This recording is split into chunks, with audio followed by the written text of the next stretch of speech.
3 punten, daar wie het Cambuur verstel zo begonnen in het onderoonstaande FC Eindhoven. En dan doe je weer helemaal in de top van het klassement. In de Ljals een prima onder de wedstrijd. Maar een schitterende lange bal van Martijn van der Laan op Erik Bakker. En die kind tussen 2 verdedigers die krijgt de bal net lekker ruitje. Maar dat weer de eerste mogelijkheid van Cambuur al in het begin van de wedstrijd. Dit is Adnan Tigadouini. Krijgt de bal correct net bij Hemmen. Het fotje van Paridaans is genoeg om de spits van Cambuur van scoren naar te houden. Maar het roept voortreffelijk bij de Ljouters in de eerste 20 minuten van de wedstrijd. Wat een prachtige oorname in Trospieden is dit van Oebele Skokker. Dit is Wout Drosten, de rechtervleugelverdediger van Cambuur. Maar hij kind de bal correct net langs de keeper van Eindhoven Saadi krijgen. Maar het wie duidelijk, Cambuur weer de dominerende ploeg in de eerste 20-24 minuten. En het wie eigenlijk een wacht zien op de goal. Dit is El Makrini. On de bal.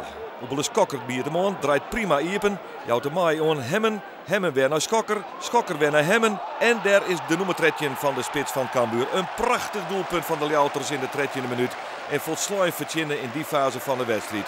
Wat een prachtige combinatie tussen Skokker en Hemmen. In de laatste maakt het aan. En dan komt Cambuur volslijn verzinnen op een 1-0 vastsprong. Maar daarna wordt het al hier bepaald net beter. Dit is de tweede helft. Maar de vastzet van Tigadouini komt bij Hemmen.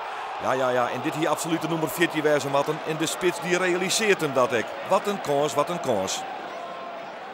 Maar het bleef 1-0 en dan bleef het altijd gevaarlijk. Dit is een vrije trap van Verkoelen. En daar moet Dennis Telgenkamp werkelijk gestrekt naar de hoek om te verder komen dat de 1-1 erin ploft. Dan nog een mogelijkheid voor Cambuur, Martijn Barto. En echt direct de bal net lekker. En zo wint Cambuur de wedstrijd in Eindhoven maar 1-0. En dat is een hele magere afspiegeling van de krijgsverhoudings. Hier is zelfs nog een mogelijkheid voor Eindhoven. Maar op een ei is het Telgenkamp die het redt. Hij was dan echt man of the match.